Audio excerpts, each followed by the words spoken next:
تمام تعریفیں اللہ رب العزت کے لیے ہیں۔ لا تعداد درود و سلام سرکار دو عالم نبی مکرم جناب محمد اکرم صلی اللہ علیہ وآلہ وسلم کی ذات بابرکات پہ۔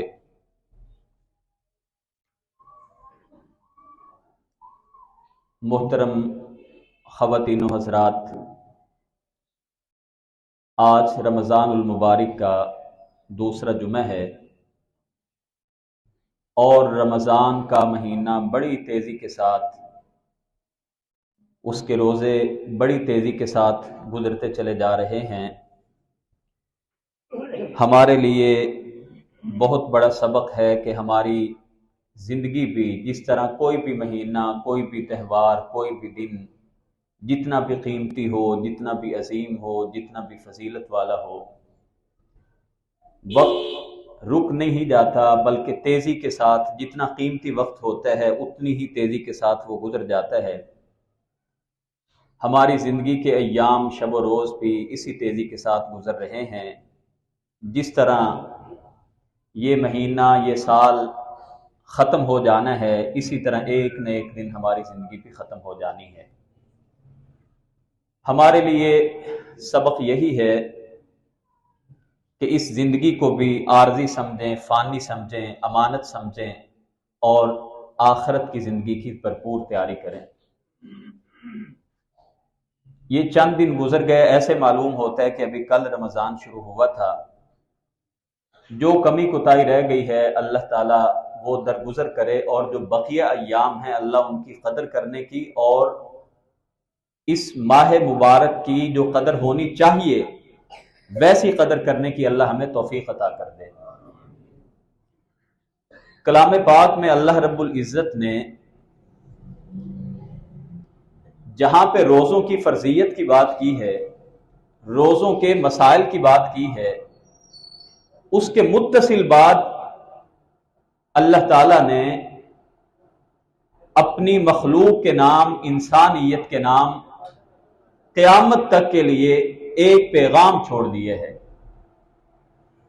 وَإِذَا سَأَلَكَ عِبَادِي عَنِّي فَإِنِّي قَرِيبٌ، اے میرے پیارے حبیب صلی اللہ علیہ وسلم، آپ سے میرے بندے میرے بارے میں پوچھیں کہ ہمارا رب کہاں ہے، فَإِنِّي قَرِيبٌ، تو لوگوں کو میری طرف سے بتا دو کہ میں قریب ہوں، اور صرف قریب نہیں ہوں، اجیب دعوت الداعی اذا دعان، میں ہر دعا کرنے والے کی دعا کو سنتا ہوں، قبول کرتا ہوں۔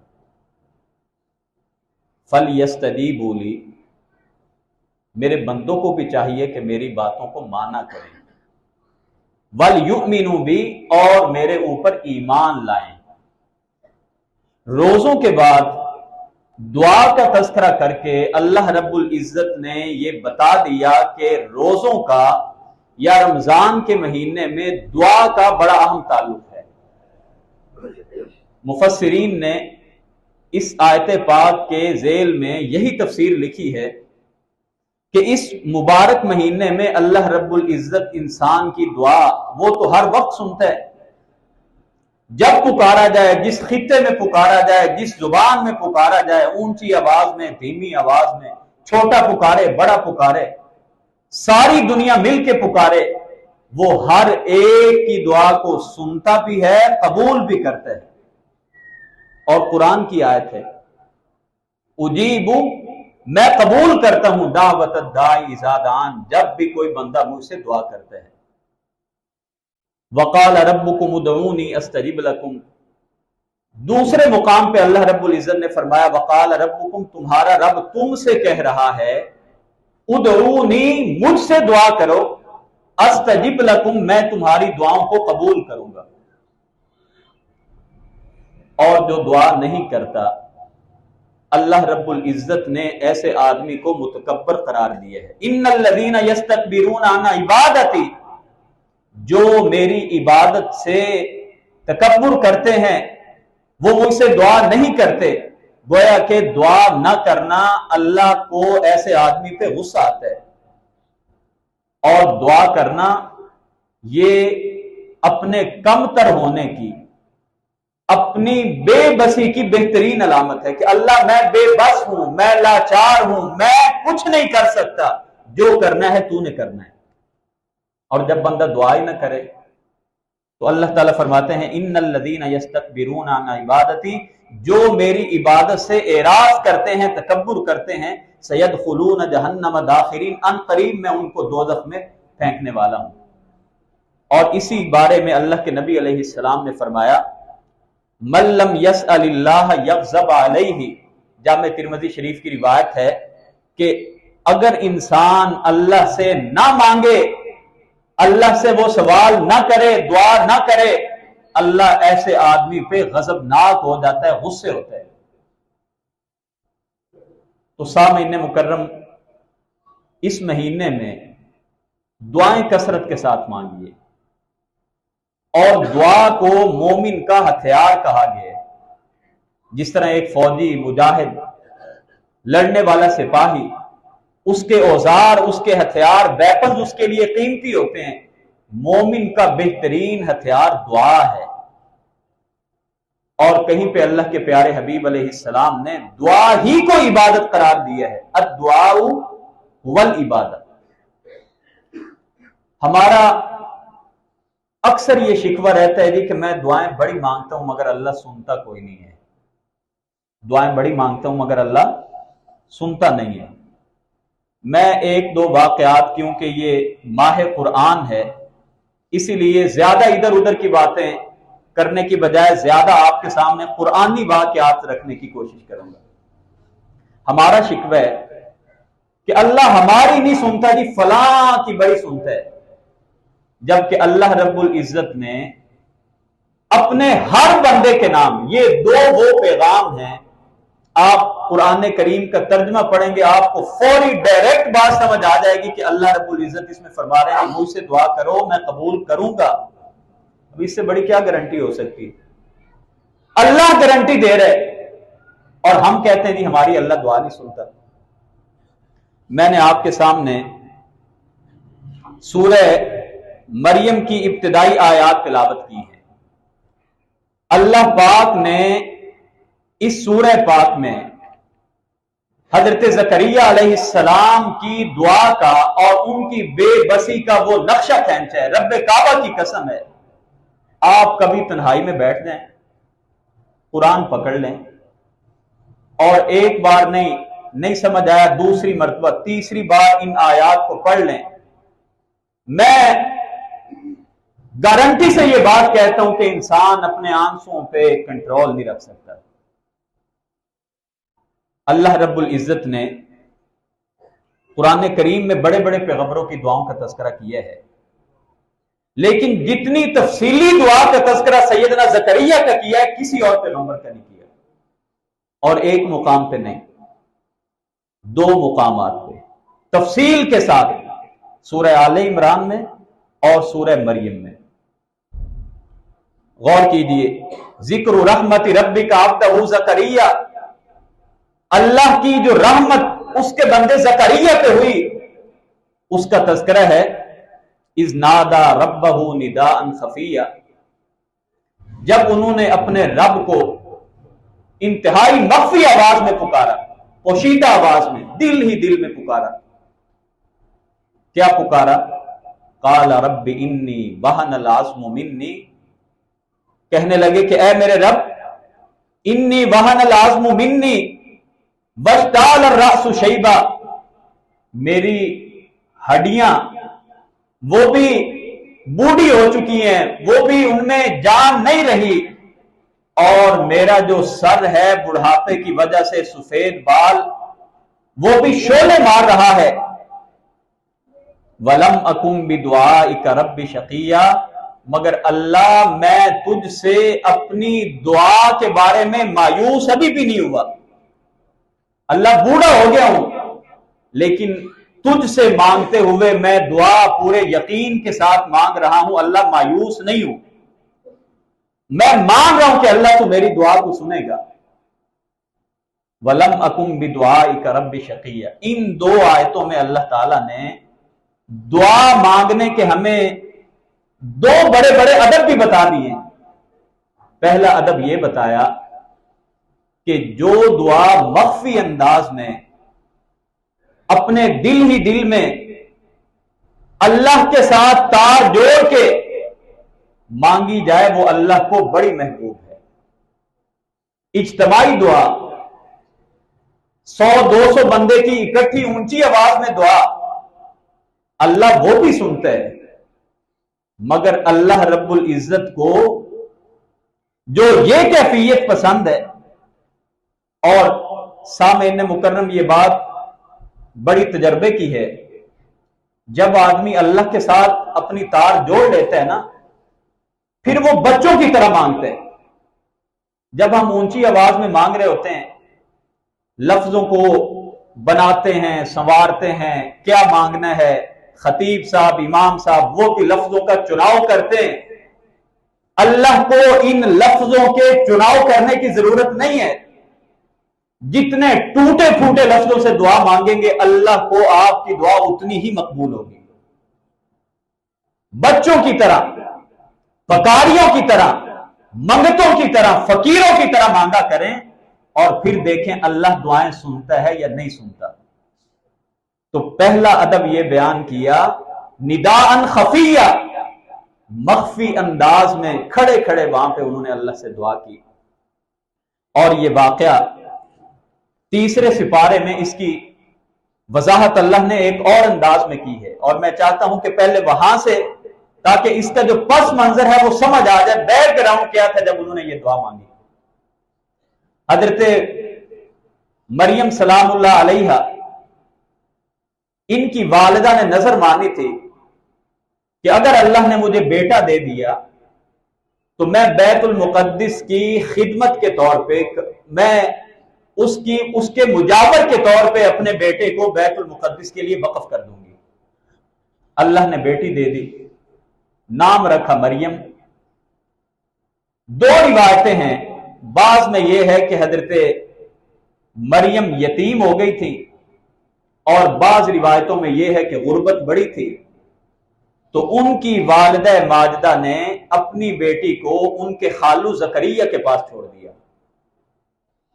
حضرت زکریا علیہ السلام، حضرت زکریا جن کے پاس بیت المقدس کا انتظام تھا، دیکھ بھال تھی، صفائی ستھرائی کا سارا کام ان کے ذمہ تھا، حضرت مریم ان کے پاس رہنے لگ گئی.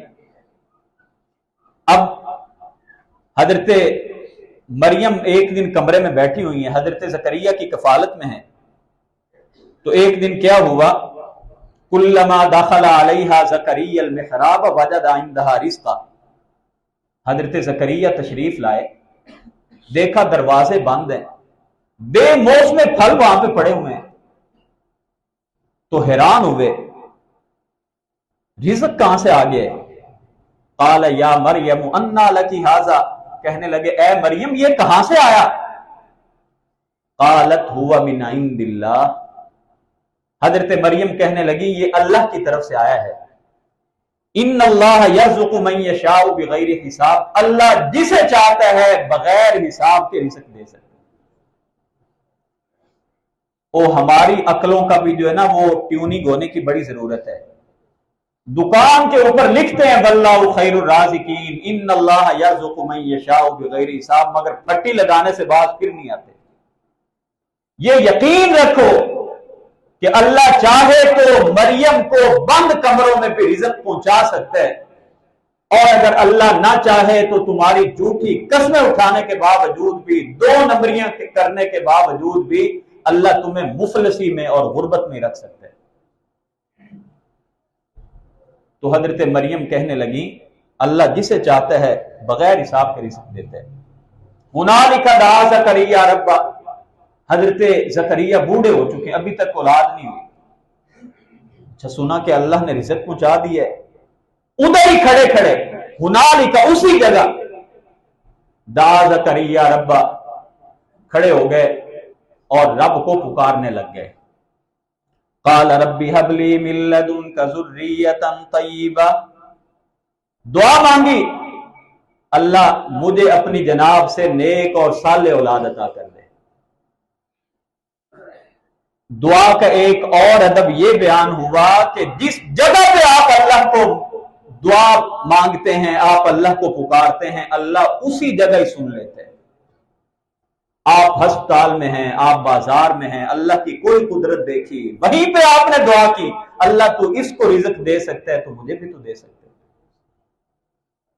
یہ جو ہم نے بڑی شرائط سخت کر دی، جناب دعا تو صرف اس وقت پہ ہوگی، وضو کی حالت میں ہوگی، نہیں کریں گے تو پھر آپ کی دعا قبول ہی نہیں ہوگی، یہ قرآن کا مطالعہ کرتے چلے جائیں۔ حضرت زکریہ علیہ السلام نے ادھر ہی کھڑے کھڑے اور میں عرض کرتا ہوں کہ انہوں نے ہاتھ بھی نہیں اٹھائے ہوں گے۔ ہنالک دعا زکریا رب قال رب هب لي من لدنك ذریۃ طیبہ، یہ دعا مانگ رہے ہیں، اللہ مجھے اپنی جناب سے نیک اور صالح اولاد عطا کر دے، انک سمیع الدعاء، تو دعاؤں کو سننے والا ہے۔ فنادته الملائکۃ وهو قائم یصلی فی المحراب، اب دعا کر رہے ہیں، محراب وہ جو نماز کے لیے انہوں نے جگہ مخصوص کی تھی وہاں پہ کھڑے ہیں، تو ادھر ہی فرشتوں نے ان کو ندا لگائی، اللہ کی طرف سے خوشخبری آئی، ان اللہ یبشرک بیحییٰ، کہ اے زکریا اللہ آپ کو یحییٰ نامی بیٹے کی خوشخبری عطا کرتا ہے۔ اللہ آپ کو خوشخبری دیتا ہے کہ جس کا نام وہ بیٹا اللہ عطا کریں گے جس کا نام یحییٰ ہوگا، مصدقا بکلمۃ من اللہ وسیدا وحصورا ونبیا من الصالحین، اور وہ اللہ کے کلمے کی تصدیق کرنے والا ہوگا، یعنی حضرت عیسیٰ علیہ السلام پر ایمان لانے والے ہوں گے، سردار ہوں گے، عورتوں سے بے رغبتی کرنے والے ہوں گے، اور نیک نبی ہوں گے۔ دعا سن لی۔ آپ نے سورہ مریم میں سنا کہ انہوں نے اللہ سے کہا اللہ بوڑھا ہو چکا ہوں، بیوی بانجھ ہو چکی ہے، اللہ کے سامنے پہلے یہ ساری باتیں رکھی، اللہ ہم دونوں میاں بیوی عمر کے اس حصے کو پہنچ گئے ہیں جس میں اولاد نہیں ہوتی، لیکن اللہ زکریا تیرا بندہ یقین رکھتا ہے، وَلَمْ أَكُمْ بِدُعَائِكَ رَبِّ شَقِيًّا، زکریا جانتا ہے کہ مجھے اولاد اس عمر میں جو انسانی جو ایک مزاج ہے، جو سوچ ہے، عمر ڈھلتی عمر کے ساتھ ساتھ ایک عمر کا وہ حصہ آتا ہے جب خواتین کو اولاد نہیں ہوتی، یہ اللہ کا نظام ہے، مگر وہ کہہ رہے ہیں اللہ میں بوڑھا ہو چکا ہوں، بال سفید ہو چکے ہیں، ہڈیاں جو ہیں ان میں گودا بھی ختم ہو چکا ہے، بیوی بھی بانجھ ہو چکی ہیں، وَلَمْ أَكُمْ بِدُعَائِكَ رَبِّ شَقِيًّا، لیکن اللہ تجھ سے دعا مانگتے ہوئے میں مایوس ابھی بھی نہیں ہوا۔ اللہ کرے اللہ ہماری دعاؤں میں بھی یہی خوبی پیدا کر دے۔ دعا قبول ہونے کی بہت بڑی جو ایک نشانی ہے یا ایک شرط ہے وہ ہے دعا پورے یقین کے ساتھ مانگی جائے، اور ہم مانگ رہے ہوتے ہیں، ہمیں پہلے ہی پتہ ہوتا ہے اللہ نے کوئی نہیں دینا، پہلے سوچ بنا کے بیٹھے ہوتے ہیں، اور حدیث قدسی ہے اللہ تعالیٰ فرماتے ہیں میں اپنے بندے کے بارے میں وہی فیصلہ کرتا ہوں میرا بندہ میرے بارے میں جیسا گمان کرتا ہے۔ وہ اللہ کے بندو اللہ کے بارے میں گمان اچھا کیا کرو، یہ سمجھو کہ اللہ میری دعاؤں کو سنے گا، مانے گا، مجھے یہ چیز عطا کرے گا۔ اب حضرت زکریا علیہ السلام کو جب خوشخبری مل گئی تو قال رب انا یکون لی غلام، کہنے لگے اللہ مجھے کیسے اولاد ہوگی، کیسے لڑکا ہوگا، وقد بلغنی الکبر وامرأتی عاقر، بہت بوڑھا ہو چکا ہوں، بیوی بھی بانجھ ہو چکی ہے۔ قال کذالک اللہ یفعل ما یشاء، جواب آیا اسی طرح ہو کے رہے گا، اور وہی ہوتا ہے جو اللہ کو منظور ہوتا ہے، جو اللہ چاہتا ہے۔ پھر کہنے لگے، یقین تھا اللہ کی بات پہ، کہنے لگے قال رب اجعل لی آیہ، اللہ اگر تو نے بیٹا دینا ہی ہے مجھے کوئی نشانی بتا دے، نشانی دکھا دے۔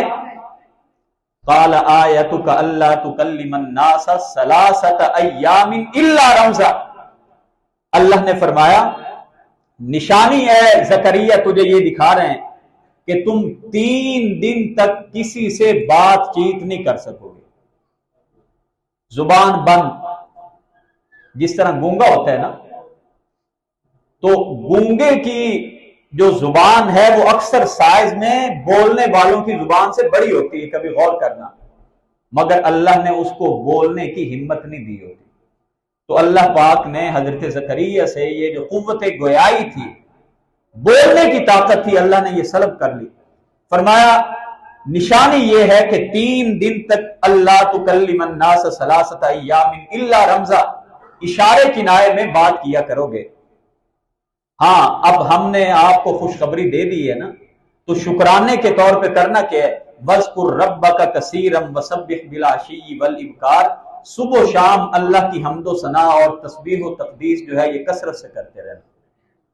اس آیت پاک سے ہمیں ایک اور بھی سبق ملتا ہے، جب اللہ اپنا انعام کر دے، اللہ اپنی رحمتیں کر دے، تو پھر اللہ کی یاد بھی ہمیں زیادہ سے زیادہ کرنی چاہیے۔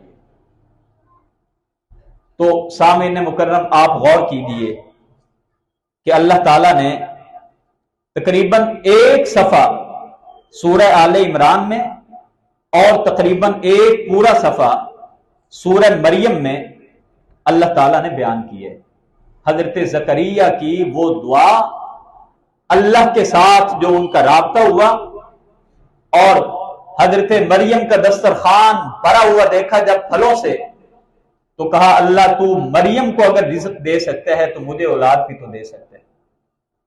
مجھے حرم پاک میں ایک دفعہ بڑی دعا سننے کا موقع ملا۔ میں نے ابتدا میں عرض کیا نا کہ جتنی ٹوٹی پھوٹی باتوں سے آپ اللہ کو یاد کریں نا، اللہ اتنا ہی زیادہ ترس کھاتے ہیں۔ ایک بندہ تھا، پاکستان سے ہی تھا، پنجابی میں اللہ سے دعا مانگ رہا تھا، اور اس کا مفہوم یہ تھا کہ اللہ تو نے زکریا کو بڑھاپے میں اولاد دے دی۔ اب دوسرے پیغمبر جس کا تذکرہ اللہ نے قرآن میں کیا وہ حضرت ابراہیم ہے، جن کو 86 سال کی عمر میں اللہ نے اولاد دی۔ کتنی عمر میں؟ اللہ کے خلیل ہیں، اللہ کے بہت ہی برگزیدہ اولو العزم پیغمبر ہیں، 86 سال تک اولاد نہیں ہوئی، وہ بھی اللہ سے دعا مانگ رہے ہیں، ربی حب لی من الصالحین۔ ایک اور بھی پیغمبروں کی دعاؤں سے سبق ملا کہ جب اللہ سے دعا مانگا کریں تو نیک اولاد کا سوال کیا کریں، اللہ نیک اولاد عطا کرنا۔ بوڑھے ہو گئے، فرشتے آئے اور جب خوشخبری دی تو حضرت ابراہیم علیہ السلام نے بھی ہو بہو وہی الفاظ استعمال کیے جو حضرت زکریا نے کیے تھے۔ قالت یا ویلتا، حضرت سارہ کہنے لگی یا ویلتا اعلد وانا عجوز وہذا بالی شیخا ان ھذا لشیء عجیب۔ جب بیٹے اسحاق کی خوشخبری دینے لگے تو حضرت سارہ کہنے لگی کہ کیا اب مجھے بیٹا ہوگا؟ انا عجوز، میں باندھ ہو چکی ہوں، عمر کے اس حصے کو پہنچ چکی ہوں جس میں اولاد نہیں ہوتی۔ وہذا بالی شیخا، اور یہ میرے شوہر ابراہیم بہت ہی بوڑھے ہو چکے ہیں۔ ان ھذا لشیء عجیب، یہ بڑی عجیب بات معلوم ہوتی ہے مجھے اولاد ہو جائے۔ قالوا اتعجبین من امر اللہ رحمت اللہ علیکم، تو اللہ نے کلام پاک قرآن بنا کے نازل کر دیا۔ فرشتے نے جو بھی بات کہی قرآن نے اس کا نقشہ یہ کھینچا ہے کہ کیا تم اللہ کی رحمت پر تعجب کرتے ہو؟ اور پھر اللہ نے 86 سال کی عمر میں پہلے بیٹے حضرت ہاجرہ کے بطن سے اسماعیل علیہ السلام دیے، اور دوسرے بیٹے حضرت سارہ کے بطن سے جب آپ کی عمر مبارک ایک کم 100 سال تھی تو حضرت اسحاق علیہ السلام عطا کیے۔ اور اللہ کی قدرت یہ یاد رکھیے کہ یہ کلام پاک جس معاشرے میں نافذ ہو جاتا ہے وہاں پہ پیروں کی، ملنگوں کی، رنگ بازوں کی ساری دعائیاں ختم ہو جاتی ہیں۔ دین کو جتنا ہم نے بیچا، کمرشلائز کیا ہے، اس کی وجہ یہ ہے کہ ہم نے اس کلام پاک کو چھوڑا ہے، دنیا میں ذلیل و خوار ہو رہے ہیں۔ یہ 2 باتیں ایسی ہیں، دنیا جہان کی ہر بات پہ ہم انگلی اٹھا سکتے ہیں، ہم کہہ سکتے ہیں کہ یہ بات دیکھنی چاہیے، غلط تو نہیں ہے، مگر ایک اللہ کی بات، دوسری رسول اللہ کی بات، یہ سوچنا بھی ہمیں کافر بنا دیتا ہے کہ اس میں کوئی شک شبے والی بات ہے۔ قرآن محفوظ حالت میں موجود ہے، اور اللہ رب العزت نے پیغمبروں کی دعاؤں کا تذکرہ کر کے ہمیں یہ درس دیا ہے کہ جب بھی دعا مانگنی ہو اللہ سے براہ راست مانگنی ہے۔ اور پیغمبروں نے اولاد نہیں ہوئی تو دعا کس سے مانگی؟ اللہ رب العزت سے مانگی۔ اور ہم کہتے ہیں بابا شاہ جمال پتر دیوے رتا لال، بابا شاہ جمال، یہ شرک تو شاید مشرکین مکہ بھی نہیں کرتے تھے، اور شرک کے اتنے اڈے اور چور دروازے شاید مشرکین مکہ نے بھی نہیں بنائے تھے جتنے آج مسلمانوں نے اپنے چھوٹے چھوٹے جو ہیں وہ بنا لیے ہیں، اور کہتے ہیں جی اللہ ہماری سنتا نہیں، ان کی موڑتا نہیں۔ تو اس کا کیا مطلب ہے؟ اللہ نے کہا وقال ربکم، آپ یاد کر لیں، چھوٹا سا آیت کا ٹکڑا ہے، وقال ربکم ادعونی استجب لکم۔ یہ قرآن پاک کا ایک آیت کا میں نے ایک ٹکڑا پڑھا ہے۔ وقال ربکم، تمہارا رب تم سب سے کہہ رہا ہے ادعونی، مجھ سے دعا کرو، استجب لکم، میں تمہاری دعا کو قبول کروں گا۔ اب بتائیں اللہ کی بات سچی ہے یا کسی اور کی بات؟ اور دوسرے مقام پہ فرمایا وَإِذَا سَأَلَكَ عِبَادِي عَنِّي فَإِنِّي قَرِيبٌ، اے میرے حبیب آپ سے میرے بندے میرے بارے میں پوچھیں ہمارا رب کہاں پہ، تو فرما دیجئے فَإِنِّي قَرِيبٌ أُجِيبُ دَعْوَةَ الدَّاعِ إِذَا دَعَانِ، میں صرف قریب نہیں ہوں، ہر دعا کرنے والے کی دعا کو قبول بھی کرتا ہوں۔ یہ اللہ رب العزت فرما رہے ہیں۔ اور صحابہ کرام کا معمول یہ تھا، جوتے کا تسبہ بھی ٹوٹ جاتا تھا تو اللہ سے مانگتے تھے، اتنا یقین، پختہ اعتبار اللہ کی ذات پہ۔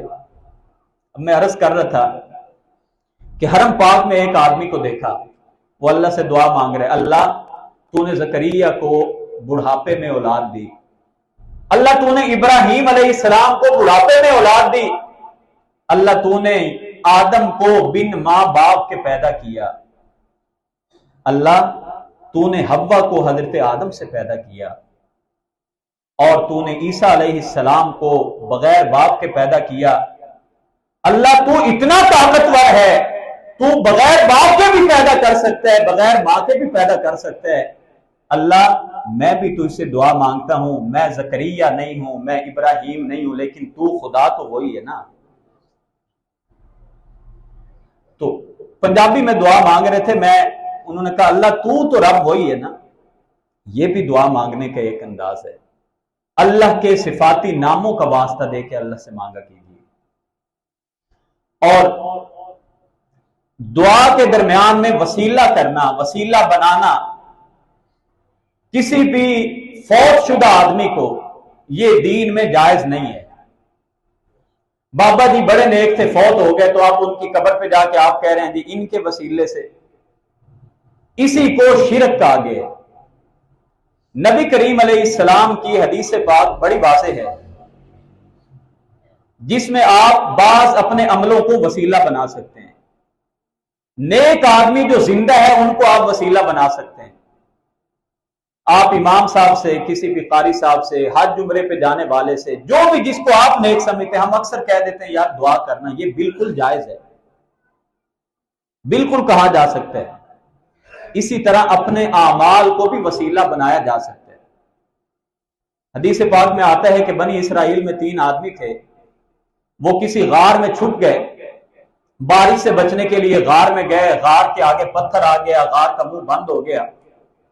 آج کی طرح موبائل تو تھے نہیں کہ باہر میسج کریں، اب اندر بیٹھے پریشان ہیں کہ اتنا بھاری پتھر آ گیا، ہٹے گا نہیں تو باہر کیسے جائیں گے۔ تینوں نے کہا کہ جو زندگی میں کوئی ایک آدھا کام یاد ہے نا، آج وہ اللہ کو وسیلہ دے کے اللہ سے مانگو کہ اللہ میں نے یہ نیکی کی تھی، صرف تیرے لیے کی تھی، شاید اللہ کو ترس آ جائے۔ تینوں نے دعائیں کی۔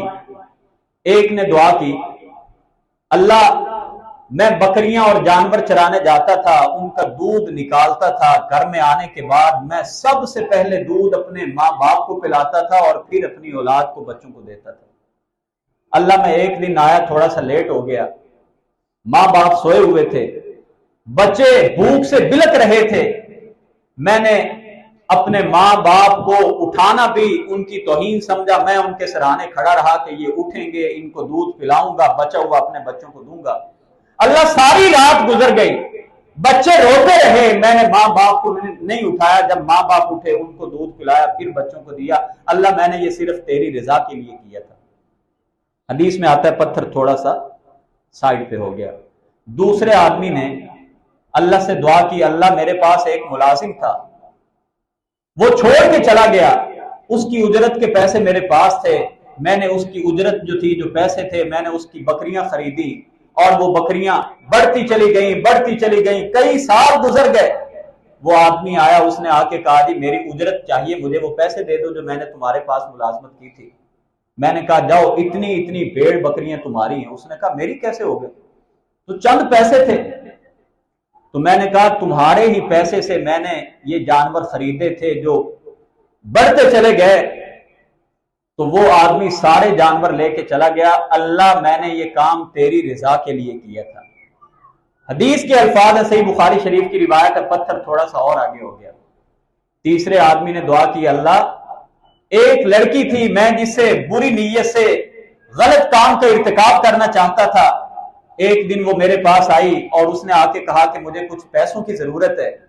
میں نے کہا میں تجھے پیسے اس شرط پر دوں گا کہ میرے ساتھ غلط کام کرو۔ وہ مان گئی۔ جب میں نے پیسے دے دیے، بدکاری سے پہلے میرے دل میں خیال آیا کہ اللہ مجھے دیکھ رہا ہے، میں نے اللہ تیرے ڈر کی وجہ سے اس سے برائی کا ارتکاب کا جو سوچا ہوا تھا میں اس سے باز رہا۔ حدیث پاک کے الفاظ ہیں کہ وہ سارا کا سارا جو پتھر تھا وہ سائڈ پہ ہو گیا۔ یہ حدیث میں یہ تین آدمیوں کا جو تذکرہ آیا ہے، اس سے ہمیں یہ سبق دیا گیا ہے کہ نیک اعمال کو وسیلہ بنایا جا سکتا ہے۔ آپ نے کوئی نیکی کی ہو، آپ دعا مانگتے ہوئے اللہ سے کہیں اللہ وہ کام جو میں نے کیا تھا، میری جیب میں 200 تھا، 300 تھا، جتنا تھا، اللہ میں نے تیری راہ میں سارا کا سارا غریب کو دے دیا تھا، یہ ہے وسیلہ۔ اور اگر فوت شدگان کا وسیلہ جائز ہوتا تو کم از کم صحابہ کرام رضوان اللہ علیہم اجمعین نبی پاک کے روضے پہ جا کے آپ کو وسیلہ بنا کے اللہ سے مانگتے۔ حضرت عمر فاروق کے دور میں قحط پڑ گیا، نبی پاک کا روضہ موجود ہے، صحابہ اللہ کے رسول کے روضے پہ نہیں گئے۔ آپ کے چچا حضرت عباس کو جناب فاروق اعظم نے درخواست کی کہ جب آپ کے بھتیجے موجود تھے وہ دعا کرتے تھے، بارش ہو جاتی تھی، آج وہ اس دنیا میں نہیں ہیں، آپ دعا کریں۔ حضرت عباس نے دعا کی، خوب بارش برسی۔ نبی کریم علیہ السلام کے روضے پہ جا کے وسیلہ نہیں تلاش کیا۔ تو یاد رکھیے اللہ سب کی سنتا ہے، اور کیسے سنتا ہے یہ ہمیں کوئی نہیں پتا۔ اللہ سنتا سب کی ہے، جب اللہ نے قرآن میں کہہ دیا کہ میں سب کی سنتا ہوں، کیسے سنتا ہے ہمیں نہیں پتا۔ حدیث پاک میں 3 طرح کی دعاؤں کا تذکرہ ملتا ہے، اور صحیح ترین حدیث ہے کہ اللہ کے رسول علیہ السلام نے فرمایا کہ مسلمان جو بھی دعا کرتا ہے نا، جو بھی دعا کرتا ہے، اگر اس میں کوئی بات گناہ کی نہ ہو یا رشتوں کو کاٹنے والی دعا نہ ہو تو اللہ تعالیٰ اس آدمی کی دعا کو ضرور قبول کرتا ہے 3 صورتوں میں سے کسی ایک صورت میں۔ یعنی جو بھی ہم دعا کرتے ہیں اگر جائز دعا ہو تو 3 صورتیں دعا کے قبول ہونے کی ہیں۔ سب سے پہلی صورت یہ ہے اما ان یعجل لہ دعوتہ، کہ جو کچھ انسان اللہ سے مانگتا ہے اللہ اس کو وہ چیز عطا کر دیتے ہیں، جو مانگا اللہ دے دیں۔ وَإِمَّا أَن يَدَّخِرَ لَهَا فِي الْآخِرَةِ، اور دوسرا یہ ہے کہ اللہ اس دعا کو آخرت کے لیے محفوظ کر لیتا ہے، اور اس کے بدلے میں دنیا میں اس بندے پر کوئی آفت آنے والی تھی، حادثہ ہونے والا تھا، مصیبت آنے والی تھی، اللہ اس کو ٹال دیتا ہے۔ ہمیں نہیں پتا کل ہماری زندگی میں کیا لانے والا ہے، کیا حادثات ہونے والے ہیں، مگر ہم نے دعا جو مانگی ہوتی ہے اس دعا کی وجہ سے کل آنے والی مصیبت ٹل جاتی ہے، لیکن ہمارے وہم و گمان میں بھی نہیں ہوتا۔ اور تیسرا اللہ کے نبی علیہ السلام نے فرمایا، یعنی دوسرا فرمایا کہ آخرت کے لیے ذخیرہ کر دی جاتی ہے، اور تیسرا فرمایا کہ اس کے بدلے میں انسان سے اس دنیا میں جو آنے والی کوئی مصیبت آفت تھی وہ ٹل جاتی ہے۔ تو سامعین مکرم، اللہ سے بھرپور مانگیے، پورے یقین کے ساتھ مانگیے، بار بار مانگیے. یہ بھی حدیث کے الفاظ ہیں کہ اللہ ہر دعا کو قبول کرتا ہے جب تک کہ انسان جلدی نہ کرے. یستجاب لأحدکم ما لم یعجل. اللہ ہر دعا کو قبول کرتا ہے جب تک کہ بندہ جلدی نہ کرے. جلدی کرنا کیا ہے؟ 5 دن دعا مانگی اور چھٹے دن دعا کرنا ہی چھوڑ دیا کہ جی اللہ تو میری دعا کو قبول ہی نہیں کر رہا. اب دعا کے جو کچھ آداب ہیں اور کچھ مستجاب الدعوات جو اوقات ہیں جن اوقات میں اللہ تعالیٰ دعاؤں کو قبول کرتے ہیں، بڑے اختصار کے ساتھ جب ہم نے یہ بات دیکھ لی کہ اللہ نے حضرت ابراہیم، حضرت زکریا، حضرت یونس علیہ السلام کی دعاؤں کو کیسے سنا، حضرت ایوب علیہ السلام کے صبر کا تذکرہ کر کے، تو اللہ فرماتے ہیں فَاسْتَجَبْنَا لَهُ وَنَجَّيْنَاهُ مِنَ الْغَمِّ وَكَذَلِكَ نُنْجِي الْمُؤْمِنِينَ. ہم نے ان کو بھی اس مصیبت ابتلا سے نکال دیا، اور صرف ان کو نہیں نکالا، وَكَذَلِكَ نُنْجِي الْمُؤْمِنِينَ، تمام اپنے ایمان والوں کو ایسے ہی غموں سے نجات دیتے رہیں گے. ہمارے مانگنے میں کمی ہے. حضرت ایوب 7 سال دعائیں مانگتے رہے. کتنا عرصہ؟ 7 سال دعائیں مانگتے رہے. 7 سال کے بعد بھی کوئی شکوہ شکایت زبان پہ نہیں آئی، اور ہم 7 دن بھی دعائیں نہیں مانگتے اور اللہ کے اوپر 700 شکوے شکایتیں کر دیتے ہیں. 7 دن بھی ریگولر دعائیں نہیں مانگتے. پھر مانگتے کیسے ہیں؟ ہمیں یہ پتہ ہے کہ بس نماز کے بعد دعا مانگنی ہے. اور آپ کی اطلاع کے لیے عرض ہے کہ نماز کے بعد اجتماعی دعا کا اسلام میں کوئی تصور نہیں ہے. دوبارہ عرض کیے دیتا ہوں، پورے ہوش و حواس میں بات کر رہا ہوں. نماز کے بعد، فرض نماز کے بعد اجتماعی دعا کا جو تصور ہے کہ امام صاحب دعا کرائیں اور سارے نمازی اس میں شریک ہوں، یہ نبی پاک صلی اللہ علیہ وآلہ وسلم سے ثابت نہیں ہے، کسی بھی حدیث سے ثابت نہیں ہے. جب آپ علیہ السلام کو کوئی صحابی کہہ دیتے تھے کہ فلاں بیمار ہیں، فلاں کا کوئی ضروری کام ہے، آپ دعا مانگا کرتے تھے. اور جو قبولیت کے اوقات ہیں ان میں سے کوئی بھی ایسی حدیث نہیں ہے جس میں یہ ہو کہ نماز کے بعد دعا مانگو تو قبول ہوگی. اب ہم نماز کے بعد دعا مانگتے ہیں اور مولوی صاحب بھی وہ 1-2 منٹ کی دعا مانگتے ہیں، رٹی رٹائی دعائیں ہوتی ہیں اور ہم سنتے بھی نہیں ہیں، بس وہ ایک فارمیلٹی کے طور پہ، اور اللہ اللہ خیر صلی اللہ، یعنی 2 منٹ میں دعا مکمل. ممکن ہے آپ کچھ اور مانگنا چاہتے ہیں اور کچھ اور مانگنا چاہتے ہیں. دعا کی قبولیت کے جو اوقات ہیں، اللہ کے نبی علیہ السلام نے فرمایا کہ اس آدمی کی دعا اللہ کبھی رد نہیں کرتا جو اذان اور اقامت کے درمیان میں مانگی جائے. جو 15 منٹ 20 منٹ کا گیپ ہوتا ہے نا اذان سے لے کے نماز کھڑی ہونے تک، اللہ ہر دعا قبول کرتا ہے جو اس دورانیے میں مانگی جائے. تو اس کا مطلب ہوا کہ ہمیں مسجد میں جلدی آنا چاہیے. یہ تو پھر ہی آپ پیکج سے فائدہ اٹھائیں گے نا. اگر آنا ہی تیسری رکعت میں اور چوتھی رکعت میں تو پھر تو اس سے گئے. دوسرا فرمایا کہ رات کے آخری پہر میں اللہ آسمان دنیا پہ آئے ہوتے ہیں، انسان جو اللہ سے مانگتا ہے اللہ عطا کرتے ہیں. بارش کے موقع پہ، سفر کے دوران جو دعائیں مانگی جاتی ہیں اللہ قبول کرتے ہیں. اسی طرح بعض روایتوں میں افطار کے وقت کا تذکرہ ہے. والدین اپنی اولاد کے لیے جو دعا مانگتے ہیں وہ بھی اللہ بڑی جلدی قبول کرتے ہیں. اور ایک وہ دعا جو ہم دوسروں کے لیے مانگتے ہیں، غائب آدمی کے لیے جب ہم دعا مانگتے ہیں کہ اللہ میرے وہ فلاں بھائی کا کام ہے وہ اس کا کام ہو جائے، حدیث کے الفاظ ہیں کہ فرشتے اس آدمی کی دعا کا جواب دیتے ہوئے کہتے ہیں اللہ جو تیری ضروریات ہیں وہ بھی پوری کر دے. دعا کی جو شرائط ہیں، آداب ہیں، ان کو سامنے رکھیں، اللہ کے ساتھ عاجزی کے ساتھ اور بڑی گریہ زاری کے ساتھ دعا مانگا کریں. اور آخری بات کہہ کے بات ختم کرتا ہوں، اللہ سے مانگتے ہوئے منگتے بنا کریں. منگتے، میں اکثر احباب کو دیکھتا ہوں وہ دعا مانگتے ہوئے چوکڑا مار کے بیٹھے ہوتے ہیں. یہ کوئی عاجزی والا طریقہ تو نہیں ہے. عاجزی والا طریقہ 2 زانو ہو کے بیٹھنا ہے، جیسے تشہد کی حالت میں بیٹھے ہیں. جب بھی ہم کسی بڑے کے پاس جاتے ہیں نا، جن کا ادب ہمارے دل میں بڑا ہو، حالانکہ یہ کوئی حرام نہیں ہے چوکڑی مار کے بیٹھنا، مگر ادب احترام یہ ہوتا ہے کہ ہم کہتے ہیں نہیں، ادب کا پہلو یہ ہے کہ میں 2 زانو ہو کے بیٹھوں. اگر آپ نے ادب سیکھا ہے تو، اگر دینی تعلیم ہے تو، جیسے حضرت جبریل امین اللہ کے نبی کے پاس آئے تھے تو کس انداز میں بیٹھے تھے وہ حدیث بڑی واضح ہے کہ آداب نبوت بھی اور آداب اساتذہ بھی اس میں واضح ہوتے ہیں کہ کس انداز میں تم نے بیٹھنا ہے. اور پھر ہمیں بتایا کہ جب اللہ سے مانگو تو یہ ہاتھ اس انداز میں کرنے ہیں.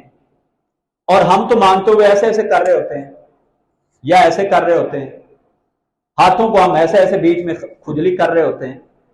تو یہ تمام وہ باتیں ہیں جو آداب کے بالکل منافی ہیں. جب اللہ کے رسول نے فرمایا الدعاء هو العبادہ, دعا ہی تو عبادت ہے, تو عبادت کا طریقہ بھی نبی پاک نے بتایا کہ نہیں بتایا؟ اسی لیے جو دعا کے آداب ہیں, جو شرائط ہیں, اس کے مطابق مانگیے, اللہ سے پورے یقین کے ساتھ مانگیے, اور یہ بھروسہ رکھیں کہ انشاءاللہ اللہ تعالیٰ مجھے یہ چیز بھی ضرور عطا کرے گا. اور بالخصوص جو ہمارے اس وقت پاکستان کے حالات ہیں, عالم اسلام کے حالات بالعموم اور پاکستان شریف کے حالات بالخصوص, ہر گھر میں ٹینشنز ہیں, پریشانیاں ہیں, ہر بندہ پریشان ہے, زیادہ کمانے والا بھی غریب بھی. ایسے حالات میں ایک مومن کا بہترین ہتھیار اور سرمایہ وہ دعائیں ہیں. اسی لیے دعاؤں کی کثرت کیجیے. رمضان کا مہینہ قبولیت کا مہینہ ہے. اللہ تعالیٰ سے اپنے لیے بھی, اعزہ و اقارب کے لیے بھی, ہمارے لیے بھی, دوست احباب کے لیے بھی ضرور دعا کیا کیجیے. اللہ تعالیٰ ہمارے حال پہ رحم کرے, اور جو ہماری دلی مرادیں ہیں اللہ پاک اپنی جناب سے وہ پوری کر دے. وآخر دعوانا ان الحمد للہ رب العالمین.